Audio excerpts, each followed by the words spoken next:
Redemption doesn't happen all at once. It happens in moments, when a person chooses to face what nearly broke them and decides to build something better. For Mike the Situation Sorrentino, that journey has played out publicly. His rise, his fall, and the work it took to come back. But what happens after the headlines fade is where the real story begins.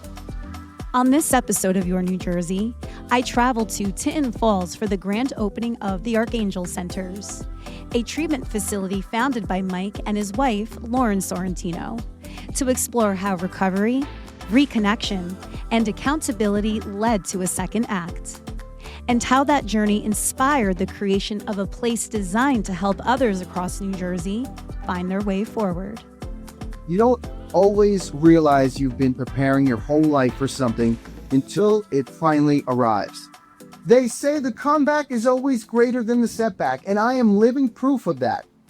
I like to say I'm proof that rock bottom has a trampoline. Every struggle, every mistake, every sleepless night led me here, to this moment. Standing in front of this treatment center, opening its doors to people ready to start their own comeback story. It is such an honor and a pleasure to be here with you today. Congratulations.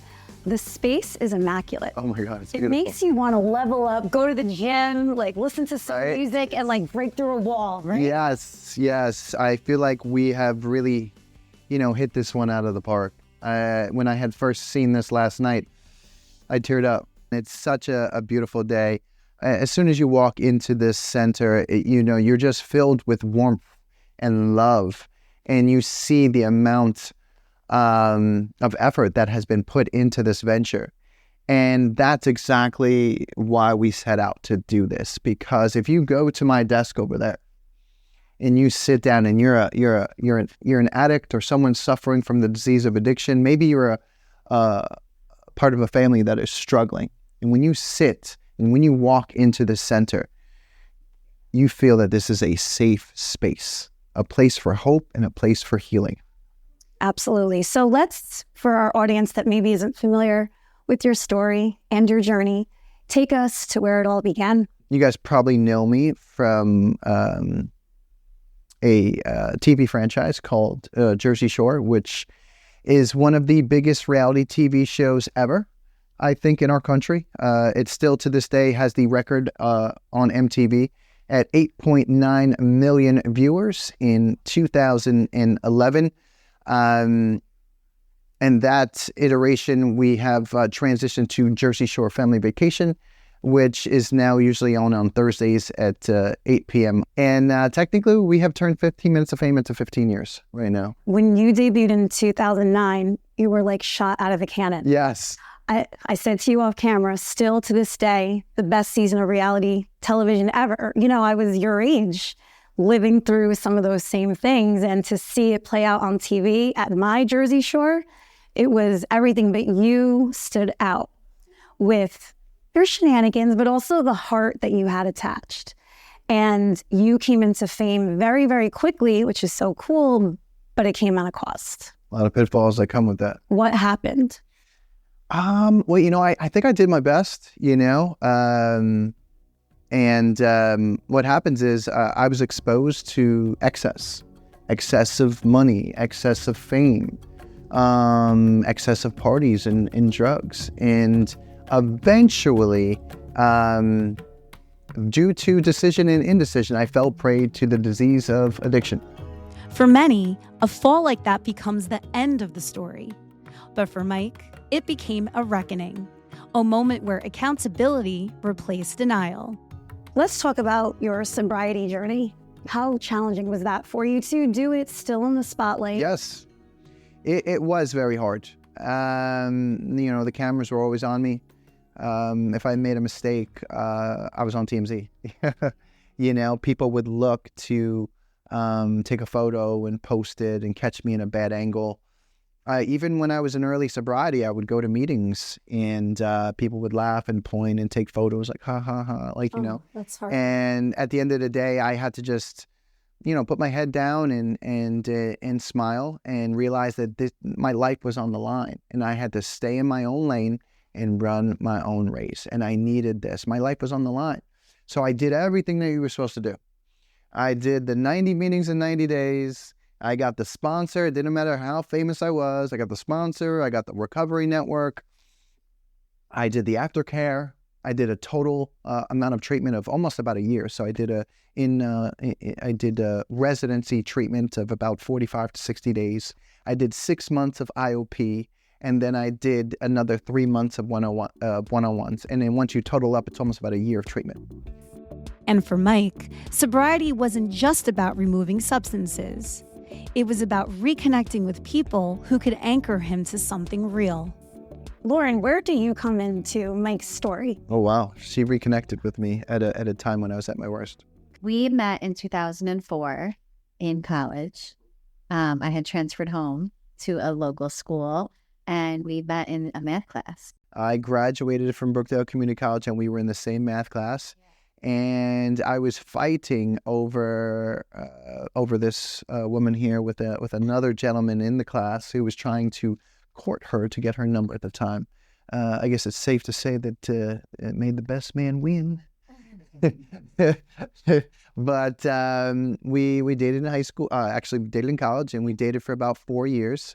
And then we parted ways around the time that I was discovered for Jersey Shore. So he went his way, I went my way. And then when the show, he filmed it, he called, I said, don't ever call me from that house. We were broken up and on good terms, as in friends. She went her way to fashion school, and I went my way to Jersey Shore. He did Jersey Shore, but all on good terms. And then when the show became so huge, my true feelings, I was so happy for him. Yeah, I made something of myself. Of him, because before the show, he was kind of finding his way. I was chasing my dreams in the city, going to fashion school, and I think I was at my first job as an assistant buyer at the time when it really peaked. She was just like happy, that I was just doing well for my life. I was making millions. I mean, listen, when you asked me that question earlier, I gave you the abridged version, but I was one of the biggest reality stars in the country, on the biggest reality show. It was a juggernaut, celebrities were talking about us. Beyonce, The Rock, the Leonardo DiCaprio. Barack Obama mentioned me in his one of his speeches that I'm exempt from the tanning tax. Yeah. So, it was just a very surreal moment, and no one would say no to me. And eventually some of those behaviors would bring me down a dark path, though. So talk to me about the reconnection and how you brought Mike to the family man he is today. So she is directly responsible for that. So I joined a new kickboxing gym right by my sister's home where I was living.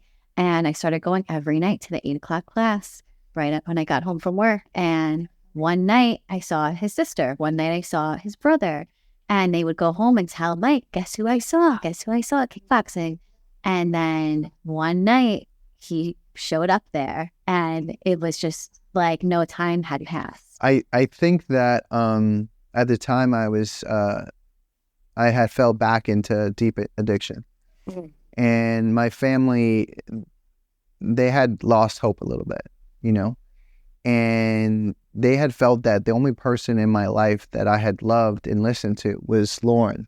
So when they spotted her at that kickboxing gym, that was like the light at the end of the tunnel for them. And so they told me, and I went there the next night, and she was there. And we had locked eyes like time had never passed. Oh, I love that. And then we started to reconnect and talk again. But at the same time, I was not in a good place at that time. And I'm sure she, spotted that right off the jump. So how did she get you to sobriety? Well, this girl right here, she's a one tough cookie. The amount of nonsense, the amount of effort and strength and courage that this woman had to turn my life around. I was shooketh of her. I didn't want to let her down. Now, obviously, there were, I was in addiction, and there were times where, I was going through maybe withdrawal, and I attempted to, get off substances. and I would try to escape the home. It's all written in my autobiography. And she would jump in the M5 and chase me, and I was in the Lambo. I'm in the Lambo, and I'm trying to escape my own home, which she lived with me at the time. She jumps in the M5, and if anybody knows about vehicles, M5 also has like 550 horsepower. It's a very fast car.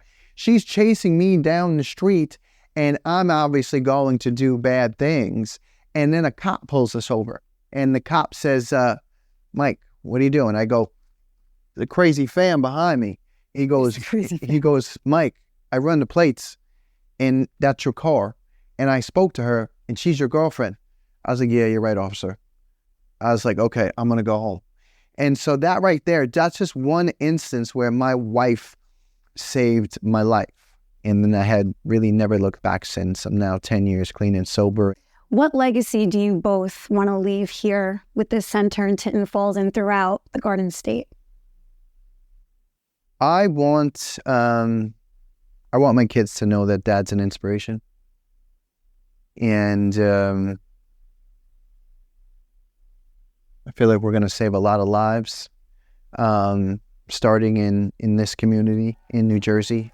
The amount of people that have shown up today to support me and my wife and my team, I'll probably go home tonight and cry and have some ice cream of how beautiful today was. I'm with you on the ice cream part. How about you, Lauren? What legacy do you want to leave here for your children and for the state?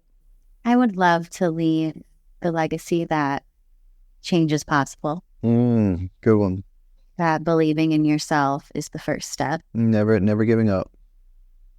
And just, spreading the resiliency that we've really gained and learned, our life experience. Yeah. Good and bad. Yeah. And just, removing the stigma away from the recovery space. Yep. You see all the quotes, you see all the lighting, you see the vibe of the place. And that was very intentional. A big part of that was to make it somewhere you want to be. Mm-hmm. And it's not all about meeting a celebrity. It's about coming here and getting better, getting your mind right, it is. Your body right. Your life is on the line. How involved are you going to be in treatment here? My office is right there. So you're going to be here. I mean, you're boots on the ground. You're not just lending your name. I live this life. I'm going to, this is my life's work. This is my next chapter, literally and figuratively. And I intend to be in my office. I intend to run small groups and speeches and events and be very present at my New Jersey facilities as we are definitely scaling throughout the country.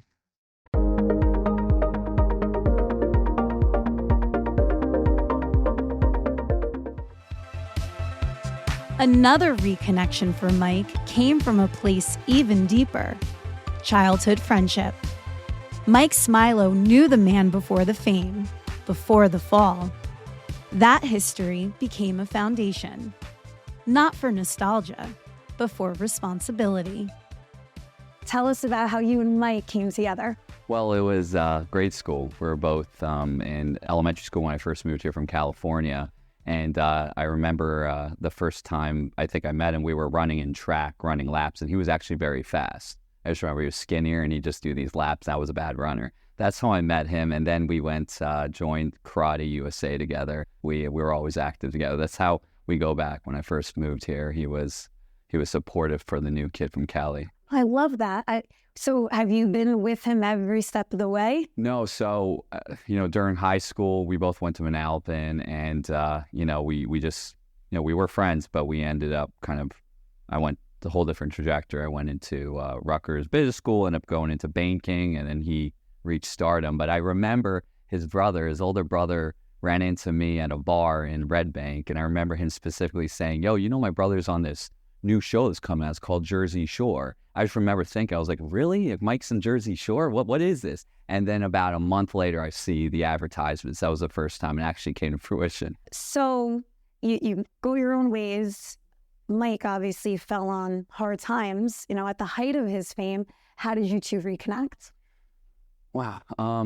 Well, what's interesting is his brother used to live in Aberdeen, and I lived there for a short stint. So every time he'd drive in, I'd see him, we'd wave at each other. And then we started connecting on Facebook, just messaging, how is it? Happy holidays, happy holidays. That was, I'd fast forward, I'd say a couple of years ago, one of our mutual friends, his childhood friends, told him about me and what I've been doing and like scaling some of the businesses I was in. Said, yo, you guys should reconnect. So then Mike hit me up and was like, yo, I heard you open a new med spa. I'll stop by and bless it. You know, he came by just to say what's up and just VO Med Spa in Homedale. Yeah. He came in there just to kind of just say what's up and get some pictures in there. And after that, he goes, yo, you should meet my PR team and my management team and just go from there. And then we saw the value add and said, like, let's go into business together. What is he like as a partner? Okay. So I say this a lot. It's crazy. Mike is one of the most dedicated people I know. And it's not just saying that because he's my friend and my partner. I have other businesses that not everybody wants to be that involved, right? I'm pretty hands-on, but I'm more strategically connected. So I'll bring people together, I'll connect people and ideas and creative. He's a creative just like me, and he has a tremendous amount of ideas. So my goal here is to put the creatives into execution and make it work, put the right people together collaboratively and make it work. How involved do you think Mike is going to be as this evolves? So he's very involved. Like, he'll just go up and show up. And that's what's so cool about here is when someone might come here or they think a family member should come here and they enter this, this part of their journey, he will be involved. He just might show up and say, hey, what's up? And just really level up with people. And that's what's so great about him is he knows how to kind of get along with everybody. It's a good characteristic. So just talk about the grand opening here today. Big time scene here with his entire castmates and family. Just reflect on what transpired here. It was huge. We had everybody. There was so much support here, and you can see that from today. We have a lot of friends here. We have family here, but we have first responders, the police force, we have senators. But what's even more interesting, and I have to say this is kind of funny, is all the big guys here, about 6'9", they're my friends. They may think it's the Situation's friends from Jersey Shore, but they're actually my friends. No, that's but realistically, there's... I love seeing all the big guys. I felt like I was like at DJ's or something. You're at well, there were a lot of DJs here from exactly. DJs. It was like a big alumni party. Yes, a big reunion. It really was. But it was such a success, man. And just to see, this milestone in what we're creating and just seeing so many people aligned and so excited about what we're doing to help people out. It's amazing. We're going to save a lot of lives, guys. I'm so proud of everyone here. All right. In a recovery landscape where questions are valid and scrutiny is necessary, legitimacy matters. The Archangel Centers is built on licensed professionals, structured programs, and accountability, not celebrity. Well, how did you and Mike first come together? So we actually got contacted through a mutual friend in the behavioral health space. Myself and our other partner, he was looking for a solid partnership to really build out these centers with and have a good track record and, have the professionalism attached to it. So we got connected with his team. And then from there, it's just kind of all has come together to what it is now. So what's your background? So I've been in the behavioral health space since 2007. My specialty is compliance and administrative, and I've owned and operated numerous centers prior to here. And then we also have our Ascend Behavioral Health Network centers too. So that's how they found us with those operating centers already. Mm-hmm. And then once we met everybody, it was just such a good fit. So we went full stream ahead and opened the ARC centers together. What does the Archangel Centers feature? For levels of care, so we are an outpatient facility. So we provide partial care and intensive outpatient programs for primarily adults right now struggling with substance use disorder. But we are also working on being able to expand our programs to adolescents and then also focus on primary mental health as well. Even though you have people like Mike that are just so open in their journey, mm-hmm. people are still embarrassed to get the help they need. Yeah. Why is that? And how will the Archangel Centers kind of buck that trend? Yeah. No, I couldn't believe more. I do think that we have made strides when it comes to the stigma over the last 20 years where it was so hush-hush. No one wanted to tell their family that someone was going to get help, right? It was just such a taboo topic to even bring up. But now with having Mike and being so vocal about recovery and that we do get better, you know, that we're all real people, right? So if you had a problem before, if you're struggling or have mental health currently, there's help. And it's not this negative picture that, you know, you have to be this terrible person, right? I don't believe that there's bad people. I believe that people just make bad choices, right? And then if we continue to have that message out there, that, you know, there's hope at the end of the day, right? And we can change and we can grow and we can flourish to being productive members of society. And a lot of people that are struggling are hold jobs, right? They might be behind closed doors at nighttime self-medicating just because to cope with their issues, right? But during the day, no one would even know. So I think that's a big piece as well, is to realize that it's not just you know, a certain demographic that's struggling, right? Exactly. That it touches everyone. How can people get here? Talk about the accessibility of the Archangel Center. Yeah, so we have a very easy admissions process. So what we do, we have our website is archangelscenters.com. So that's the direct lifeline right there, is to go there, and there's our 800 number is listed. You have a submission form.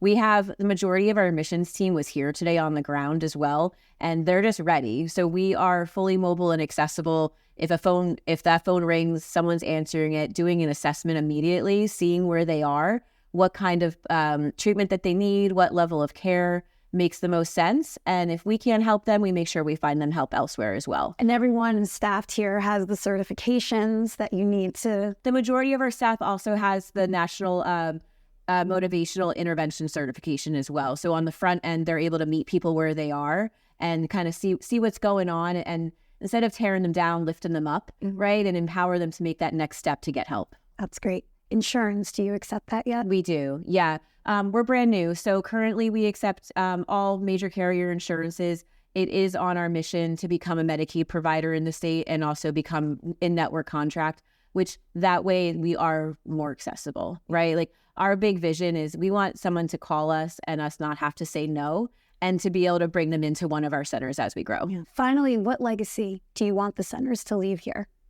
I firmly believe that for our legacy here is to be known of people that actually care, that when you come in the doors that you can feel like you're getting hugged, right? That you're going to get that care that everyone needs and deserves at the end of the day. And we would love to be known for that. When accountability meets support and reconnection replaces isolation, hope becomes more than an idea.